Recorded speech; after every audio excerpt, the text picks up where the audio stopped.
Hello, and welcome to episode 4 of our podcast series, Introducing New Artists, Conversations with Visual Arts Majors at UCSD. I'm Professor Amy Adler, faculty member in the Visual Arts Department at UC San Diego. In this series, I'm speaking with studio art honors students about their artistic evolution, their creative processes, and the unique challenges facing emerging artists today. I'm particularly interested in understanding how our students navigate the complexities of developing their artistic voices while preparing to launch their careers in an ever-changing professional, political, and personal landscape. Today, I'm joined by Armando, a senior in our honors program, whose work explores the deconstruction of the human form through clay sculpture and painting, examining themes of sacrifice and suffering while questioning our relationship to inner states of consciousness. I'm joined by 12 other students from the Studio Art Honors class of 2025. Hello! Hi. We're excited to learn more about Armando's artistic evolution during his time at UCSD and hear his perspectives on what it means to be an emerging artist in 2025. So let's begin our conversation. Greetings, Armando. Could you start by introducing yourself to our listeners? Hi, I'm Armando Merino. I'm 21 and in my last quarter of UCSD. Wonderful. So, Armando, tell us a little bit about yourself and your background. When did you decide you wanted to become an artist? And what are some key experiences that led you all the way here to being a senior in the UCSD Studio Art Honors Program? It's kind of a lot. When I first think about when I was introduced to art, it would have to be comic book characters and their storytelling and their just heroism and the fight against evil. That's what's inspired me to, create art in their image. But as I got older, you begin to question yourself and your own place in the world, and that's what I did. So, yeah, I don't know. What else much to say? So once I was at UCSD, I just kind of created art that came from my mind. It's very personal, I would say. I think humans are symbols of expression. We have higher thought and we express ourselves through our minds, through our bodies, whether it be our eyes, our mouth, our hands. So that's what I was just tapping into. Yeah, so tell us a little bit about your current work and what you're working on right now. At least in the Studio's Honors program, I've already created 2 sculptures or works in progress that are about kind of like bodily harm and insecurity in oneself, whether it be the sculpture of my decapitated head. It's me kind of, rejecting the constant workload and expectation of oneself to create something new and just offering myself up as the art. And then the other one is like a representation of Two-Face and kind of how I resonate with his character because, sometimes if your appearance is deformed, it kind of intertwines with your own mental state. And then the most recent one I have, or work I'm doing, is a painting, and it's kind of a meshing between 2 forms of yourself, one of an emotional state and the one that's kind of connected to the experiences and the identity of the identity that cares, that generates the response of feeling that emotion, so that's what I wanted to express. I'm sitting right next to your very intense sculpture of your own head on a platter. I'm just curious, you talked about earlier works foregrounding or depicting Jesus and Prometheus, and so how did you make the switch to depicting yourself in your own work?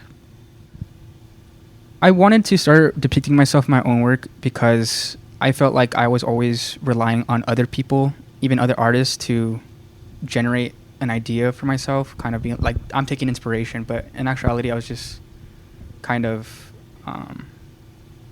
relying on them or taking their own creativity and trying to create something new, but I thought, well, I'm the artist. I could just make the art about myself and what I'm going through. So that's what I decided. Mm. And I'm curious about your clay process. Can you talk about the clay that you're using and what it feels like to literally shape your own face with your hands? Does that feel strange or meaningful in some way that you could put into words?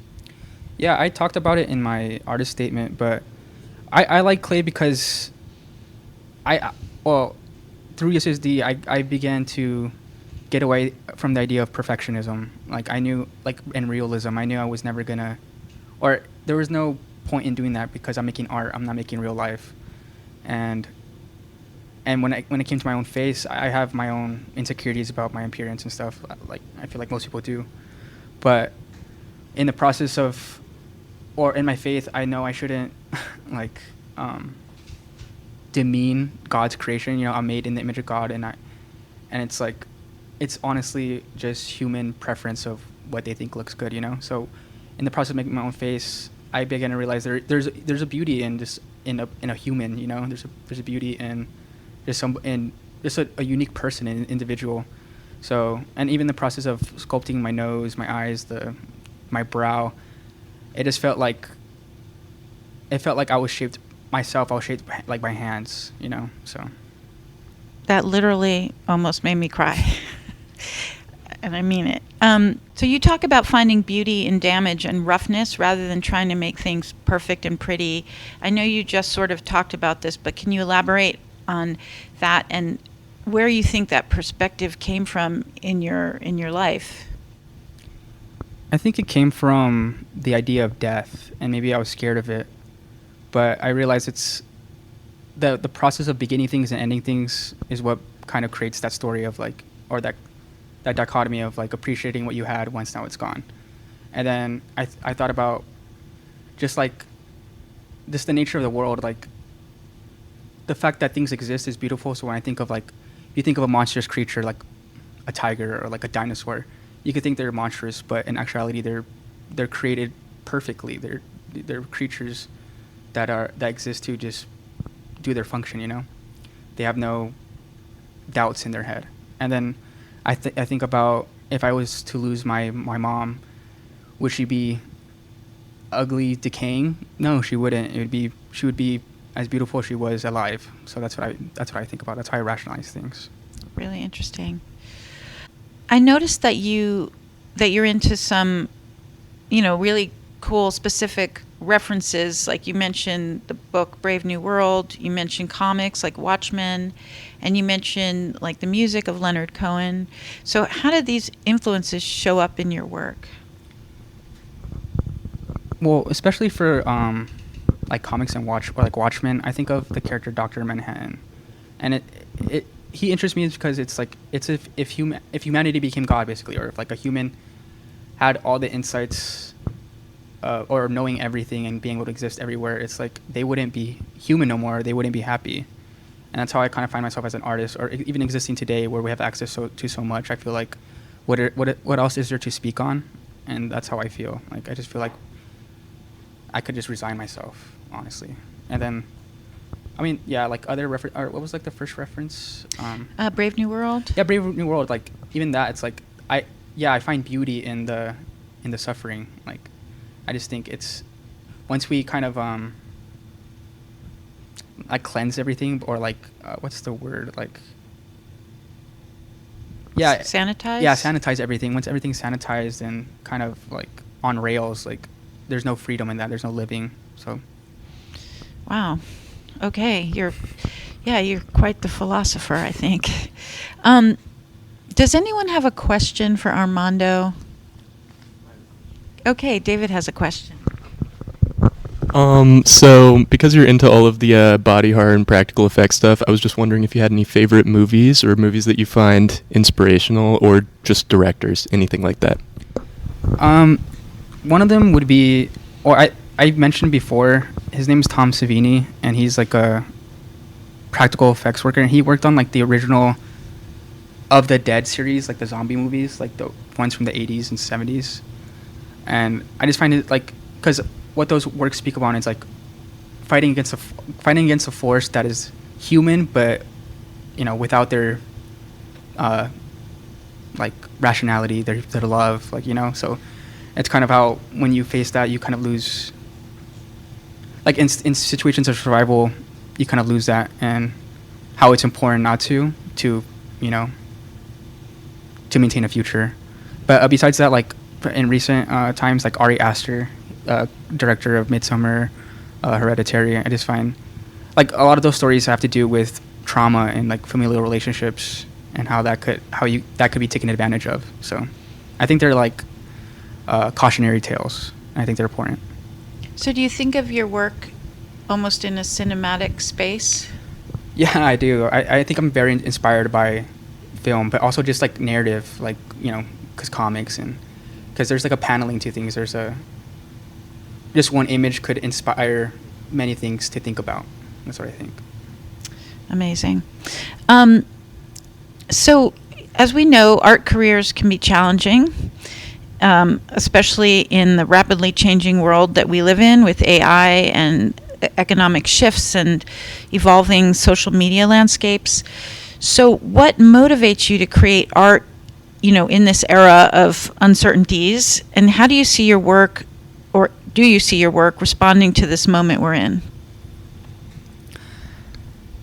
I think the way I'm responding to things at the moment is kind of zooming in instead of zooming out, of like worrying about the technology or what things are being made, and kind of pushing the boundaries of, I guess, what can be made. I'm focusing on what connects us to the art in the first place, like why we feel anything at all. So like if I'm making art by myself, I'm hoping that the people closest to me or people who are in my proximity are able to think about things that they're going through and being able to be like, oh, I'm not alone. So when I go out into the art world, I want to be able to keep making art about those personal experiences instead of broadly talking about something, Yep, I do.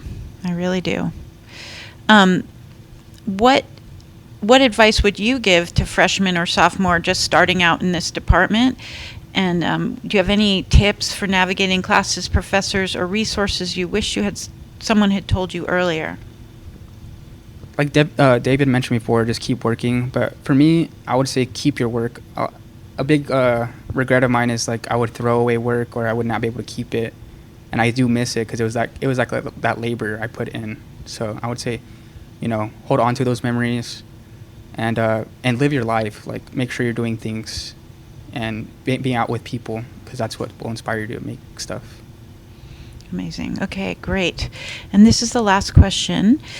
So you're about to graduate, and so how do you anticipate transitioning from, being a student to being a professional artist? And are there any ways that you're preparing for this shift in terms of studio space or finding ways to support yourself or your practice after graduating? As of right now, it's like pretty undecided. I mean, I have intentions of going to a master's program probably here at UCSD, but I do need to work, and art isn't something that's never gonna leave my life. So even if I'm like having to do a job that's not even related to art, it's gonna be in support of doing that. So I'm not worried. Great, I love that. So thank you, Armando, for this thoughtful conversation today. I think about how your work, navigates themes of sacrifice and suffering through physical deconstruction, finding a profound connection between the act of creating and what is created. Your willingness to explore uncomfortable realities through tactile engagement with clay reveals a deeply considered approach to art making that feels both timeless and urgently contemporary. So thank you, Armando. To our listeners, thank you for joining us for this episode of Introducing New Artists, Conversations with Visual Arts Majors at UCSD. I just want to thank the UCSD Visual Arts Department for making this series possible. So until next time, thank you, everybody.